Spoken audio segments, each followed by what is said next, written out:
Hi there, hello. Let's get right into it. My name is Garrett, and today I want to introduce to you our project, UMAP Academic Transcendentalism Interactive. It's a piece of software we're developing that takes the great writers and works of the American Transcendentalism movement and puts it into an interactive learning interface.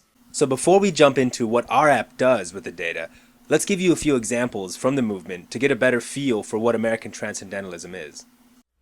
There is a time in every man's education when he arrives at the conviction that envy is ignorance, that imitation is suicide, that he must take himself for better, for worse, as his portion, that though the wide universe is full of good, no kernel of nourishing corn can come to him but through his toil bestowed. It is truly enough said that a corporation has no conscience. But a corporation of conscientious men is a corporation with a conscience. Law never made men a whit more just, and by means of their respect for it, even the well-disposed are daily made the agents of injustice. If I can stop one heart from breaking, I shall not live in vain. If I can ease one life the aching, or cool one pain, or help one fainting robin unto his nest again, I shall not live in vain. You shall no longer take things at second or third hand, nor look through the eyes of the dead, nor feed on the spectres in books. You shall not look through my eyes either, nor take things from me. You shall listen to all sides and filter them from yourself. With this app, we take this classic content and inject it and expand it with awesome. It's so much more than a collection of ebooks. This app offers audiobooks and text sync, vocabulary building tools, analytical search functions, visual data displays, group learning modes, and finally an adaptive user profile. We're super excited about this thing, and you should be too. When you sit down to study with this app, you can immerse yourself in a sensory experience for hours. It's the holodeck of classic primary source materials, and we think it's going to be a ton of fun to use, and also really beneficial for learners. Let's get more into the ideas behind our design. The foundation of the app works with the multiple intelligence theory of learning, and the theory works like this. The idea is that there are many different modes of learning. There's many ways of learning or exploring a complex idea. Moreover, that everybody sort of has a different profile of how they best learn. On top of that, by using multiple channels of learning, you can increase your comprehension and your retention of a complex idea. So what we want to do is take that approach to learning and integrate it with the open domain data that's out there into clusters of anthologies.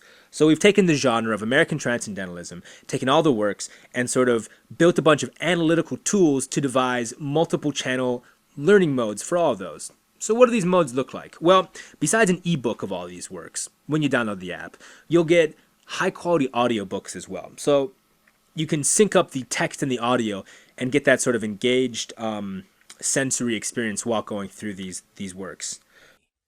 Waged in my book, with varying fortune, with flight, advance and retreat, victory deferred and wavering. Yet methinks... On top of that, we've got vocabulary building tools. We've got databases of GRE, SAT, and ACT words. So when you're going through the works, those words can pop out at you if you turn the feature on. And you can add those words to your study lists or look up definitions or look up a thesaurus, and you can also do pre and post reading comprehension tests with those. We also developed a nice little feature where you can bring up often quoted sections of the works and sort of impress your friends or colleagues with those if you want. On top of those modes, we've also got some really cool user-defined analytical tools. You can select a work or a group of works or a writer and compare it to another sample and look at vocabulary use or word frequency, grammar structure, that sort of thing. And so, for instance, you can see who has a higher vocabulary, Emerson or Thoreau, or what's the most often used word in Emily Dickinson's poems. Besides that, we have some really cool visual spatial display tools. So this kind of works more in the realm of the poetry side of the Transcendentalist movement. So, for instance, we can look at Leaves of Grass and sort of display the poem in terms of audio visualizations and spatial displays. So we can get the user can get a sense of what does the poem look like, what does the music of the poem look like, how does it feel, where are the beats and stresses within the poem, and sort of get a better sense of how the poem feels and looks. So that's pretty exciting as well. We also have a channel that's near and dear to my heart. It's in the interpersonal mode of learning, and for me, this is sort of how I overcame a lot of my challenges in the education endeavors. So the idea behind interpersonal mode of learning is that you need more than one person to learn, or it really helps to have a group of people learning. So the app will have interpersonal small group learning modes you can turn on. So if it's readings, or if it's paraphrasing activities, or if it's sort of revision activities, you can get a group of your friends. You know, if you're peers, if you're taking a class together, if you're in a book club, if you're academics, if you're just casual learners, you can engage those people and sort of come together and ask important questions and write down comments and sort of share annotations and see what other people think and feel about the works as well. Finally, we have an adaptive learning profile that the user creates over time. Sort of gives them metrics on how they're engaging, what are their learning styles, and what is their progress in digesting the material. It keeps them energized and engaged with the material, kind of keeps them coming back for more.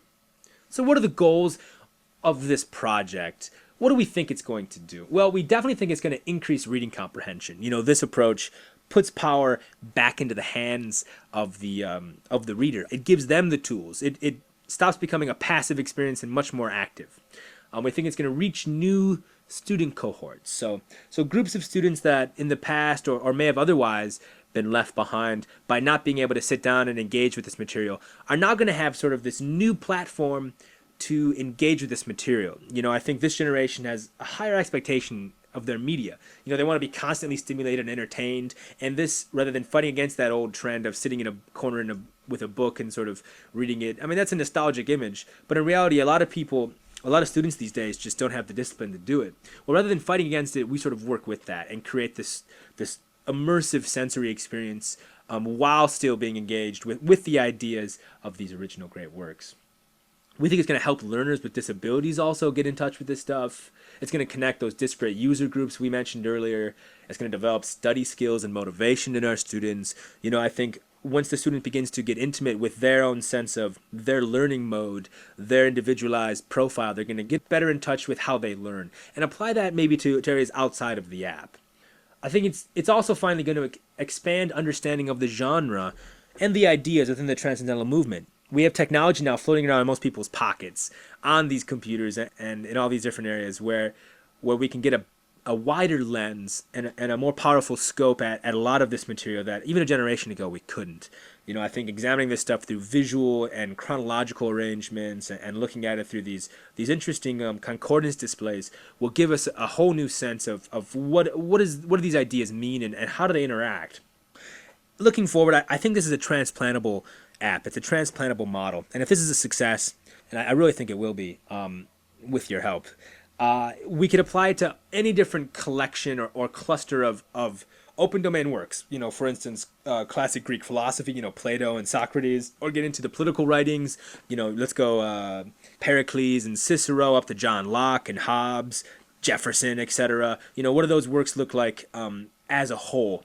And how do they fall apart? And how do they become, what do they look like dissected? So that's exciting. But we need your help. We're asking for $31.50 to turn this idea into a reality. The budget breaks down into hardware, software licenses, human resources, and legal startup fees. We have a lot of momentum with the project. We have a lot of code. And we have a team that can put this thing together. The video you just watched showed a lot of the app features through mock-ups, through illustrations. And our objective wasn't to be dishonest, but it was to illustrate to you exactly what we want to build and why it's important. We have a team that can really put it together. Again, my name's Garrett Monroe. I've worked in the education sector for 5 years, working and living in China for a number of those as a public school teacher and a tutor, and also in the United States as a tutor instructor for the Upward Bound program. Our two software engineers are Brian Klusterman, he's holding the camera, hi Brian, and Caleb Porter, who works with us remotely. You can check our bios out at umap.com. Again, we think the end user experience with this app isn't just going to be really beneficial for learners, but it's also just going to be a lot of fun for anybody to pick up and play with. So please consider sharing it and liking it and giving us a pledge. Remember, like all Kickstarter projects, if we don't reach our goal, we don't get anything. So stick with us. Thanks for listening. Have a great day and share it about. Thanks a lot.